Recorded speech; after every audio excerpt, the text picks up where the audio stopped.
John 3:14 through 19.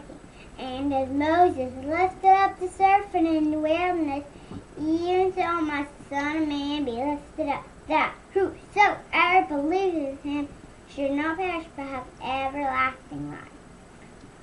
For God so loved the world that he gave his only begotten Son, that whosoever believes in him should not perish but have everlasting life. For God sent not his Son into the world to condemn the world, but the world through him might be saved.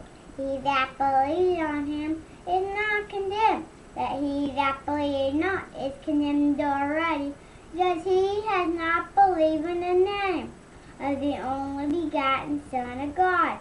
And this is the combination. Light is come into the world, and men love darkness rather than light, because their deeds were evil. John 3:14 through 19. Bye.